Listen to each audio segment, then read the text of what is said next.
l'expertise scientifique et la relation avec la décision politique et le fonctionnement démocratique sont des questions qui sont absolument centrales, ce qui nous a conduit à l'Académie à mettre en place un comité qui étudie au travers d'interviews qui sont données ces types d'interactions. Actuellement, on s'est focalisé vraiment sur la relation qui existe entre expertise et décision politique. L'expertise, l'expert propose au monde politique la situation comme elle est, ou comme on comprend qu'elle est à un certain moment, avec évidemment ses certitudes et ses incertitudes. Il n'y a pas de substitution du scientifique au politique. Et cela ne peut marcher que dans une relation de confiance et d'indépendance. La confiance qu'on a en eux est liée au fait qu'ils n'ont pas de lien organique avec le monde politique. Les structures qui ont été mises en place, en particulier pendant le Covid, qui est un moment très particulier où l'expertise scientifique a joué un rôle vraiment important, eh bien, ces structures sont des structures qui ont fonctionné de manière indépendante. Les trois moments que vous allez entendre dans les vidéos qui vont suivre sont liés à trois moments particuliers, ou plutôt à trois phénomènes particuliers. Le premier, c'est comment est fabriquée l'expertise. Comment, en mettant des gens ensemble, on arrive effectivement à avoir une expertise, je dirais, collective de scientifiques autour d'un consensus. Le deuxième, c'est la question de la gestion de l'incertitude. Quand on est un expert ou un groupe d'experts, on doit également faire part de ces incertitudes. Et les incertitudes font partie, je dirais, de la démarche scientifique, c'est-à-dire l'analyse critique que l'on peut avoir des phénomènes.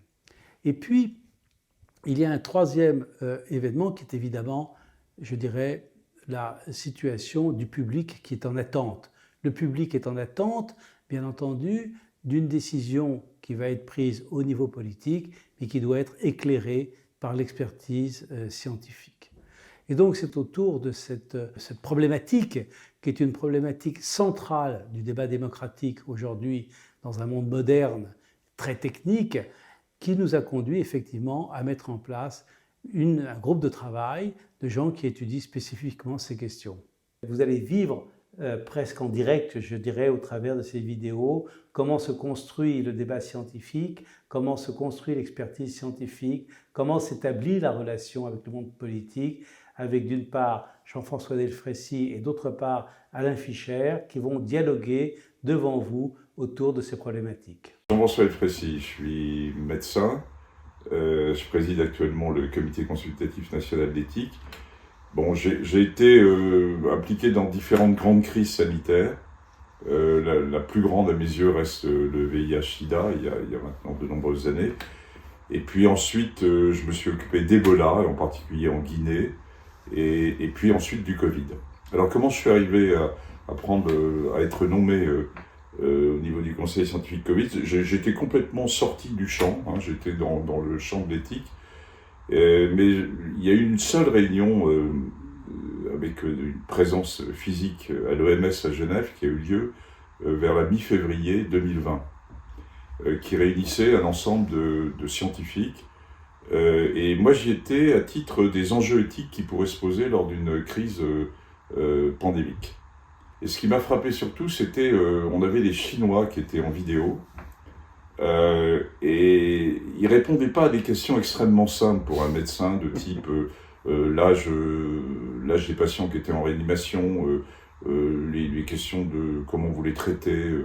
C'est-à-dire qu'après une grande liberté qu'ont eu les scientifiques chinois qui ont, rappelons-le, donné la séquence du virus D début janvier, ensuite, il y a eu une reprise en main de la part des politiques chinois, et ce qui fait que je me suis même fait engueuler, à vrai dire, par les gens de l'OMS parce que je posais trop de questions insidieuses, etc.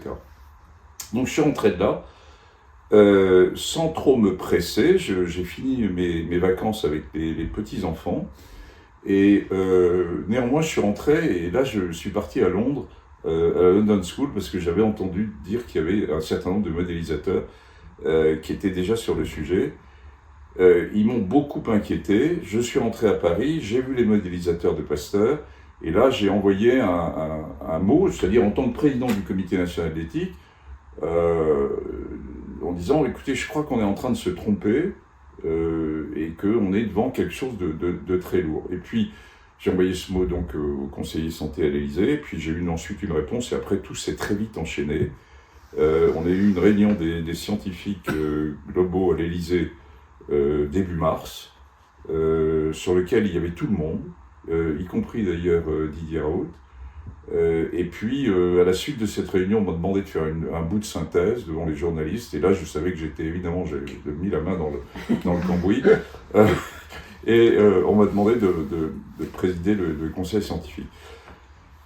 J'ai eu juste à ce moment-là une vraie discussion avec le président de la République pour lui dire mais pourquoi un conseil scientifique des nouveaux et pourquoi on ne s'appuie pas finalement sur les différents patrons d'agences sanitaires que nous avons en France et vous les réunissez. Et de sa part, il y a une réponse assez claire en disant qu'il voulait quelque chose de complètement souple, qui ne soit pas lié aux agences. Je vois bien l'ambiguïté qu'il peut y avoir. On n'a pas tout à fait la même liberté quand on dirige une structure, alors que quand on est un scientifique ou un groupe de scientifiques, on peut avoir plus de liberté. Ça, c'était le premier réflexe, disons, de souplesse, entre guillemets, et de réactivité. On peut aussi l'interpréter comme de dire c'est plus facile pour un politique de gérer un groupe de scientifiques que de gérer un groupe de patrons d'agence. Et c'est peut-être aussi ce qu'il avait en tête. J'en suis pas sûr, je crois que c'était la première hypothèse.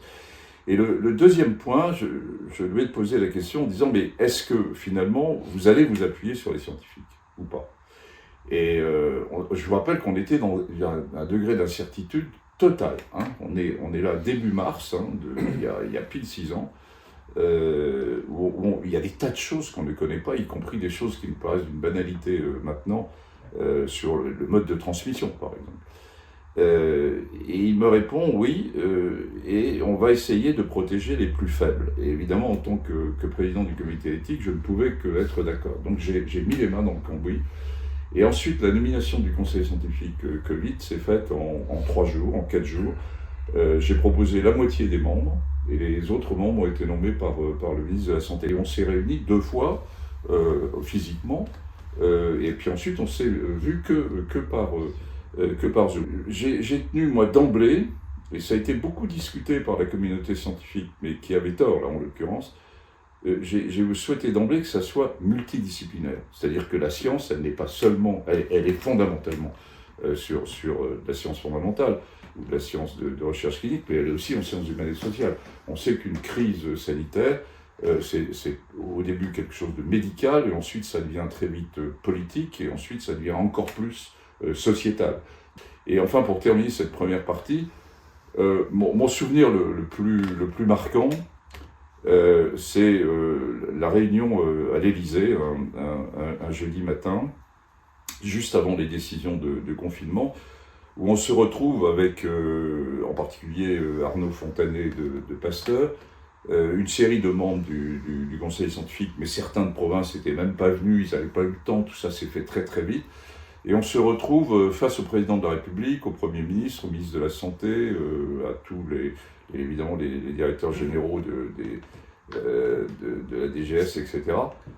Et on avait préparé, on s'était vu dans un bistrot juste en face, à côté de l'Élysée, avec Arnaud, pour préparer quand même cette réunion et où on leur annonce que, voilà, on n'a pas le choix, qu'on est dans une situation totalement dépassée, avec les données sur lesquelles on pourra revenir, mais qui ont été majeures pour gérer la crise, des projections qu'on avait, et en particulier avec l'équipe de Simon Kochmez à Pasteur, et que donc ils ont le choix entre confiner le plus vite possible et le plus dur possible. Stratégiquement, en 2 temps, ils peuvent le faire en 2 temps, mais de toute façon, il faudra aller au plus dur possible, et qu'on n'a pas le choix.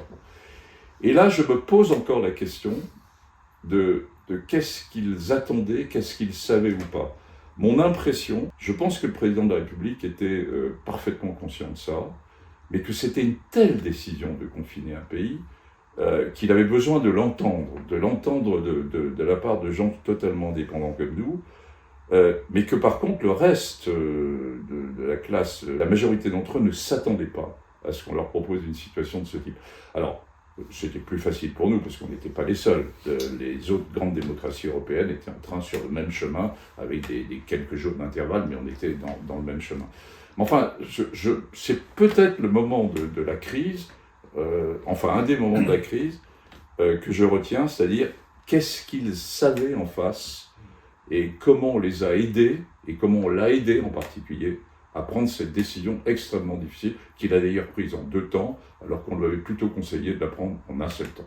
Moi, je m'appelle Alain Fischer, je suis médecin, chercheur, pédiatre, immunologiste. Et dans 2016, donc bien avant la crise Covid, j'avais été contacté par la ministre de la Santé de l'époque, Madame Touraine, dans un contexte où la vaccination des nourrissons était en train de décrocher en France. Donc, de façon légitime, le ministère de la Santé s'inquiétait de ce fait qui était susceptible de provoquer une sorte d'épidémie, et notamment de rougeole, un problème qui est malheureusement récurrent aux États-Unis aujourd'hui. Et il se posait beaucoup de questions, il y avait déjà eu des débats au Parlement, etc. La vaccination des nourrissons qui était critiquée de façon non négligeable par un certain nombre de personnes, et quand critique était reprise par certains médias. Et donc, elle m'a sollicité pour organiser plusieurs conférences citoyennes autour de cette question, en interrogeant les citoyens, les familles, mais aussi les professionnels de santé. Théoriquement, il y aurait dû aussi y avoir une 3e conférence citoyenne du milieu de la recherche. Et ceci a été fait avec la mise en place d'un petit conseil scientifique. Et là aussi, même réflexion que celle que Jean-François a eue plus tard. Notre réflexion était qu'on ne pouvait pas uniquement raisonner entre spécialistes de l'immunologie et de la vaccination, mais qu'il fallait y inclure très largement des personnes qui réfléchissaient à la question de l'acceptabilité de la vaccination, de la façon dont on pouvait communiquer sur cette vaccination, etc., etc. Donc ce comité a travaillé pendant l'année 2016 et a proposé des recommandations jusqu'à l'obligation vaccinale qui a été reprise ensuite par la ministre de la Santé 2018, la suivante, Agnès Buzyn. Donc voilà, après les choses s'arrêtent, je retourne à mes activités habituelles et arrive donc évidemment la pandémie de Covid et le fait que, de façon magnifique par ailleurs, sur le plan scientifique, pas que, organisationnel, économique et même politique, il a été possible de développer très rapidement des vaccins contre le Covid. Et donc tout au long de l'année 2020, où on savait que ces vaccins commençaient à être préparés, il y a eu une réflexion préalable, enfin qui a commencé de mémoire en juin 2020, organisée par le ministère de la Santé, mais pas uniquement, je crois, d'un comité vaccin qui était présidé par un scientifique qui s'appelle Marie-Paul Kenny, qui avait pour mission de missionner tous les fabricants potentiels de vaccins anti-Covid pour apprécier leur intérêt, la solidité des données et conseiller le gouvernement. Et au-delà de conseiller le gouvernement, dans la mesure où la situation évolue à l'échelle européenne et assez vite est apparue une volonté de mise en commun des décisions et des achats de vaccins à l'échelle de l'Union européenne, ce conseil a débordé la France. Et donc j'ai été amené à participer à ce conseil. On a dit que c'était très intéressant. Tous les fabricants de vaccins, ceux qui ont réussi, Pfizer, Moderna, et ceux qui ont échoué. Je ne citerai pas, mais un certain nombre malheureusement aussi. Et donc, en tous les cas, à titre personnel, ça m'a mis en phase, en connaissance de ce qui était en train de se passer. Et donc progressivement, et je me souviens notamment début juillet, je crois, 2020, il y a une réunion que je crois qui était à ton initiative du Conseil scientifique sur la vaccination, qui a inclus les gens du comité vaccin et commencé à réfléchir.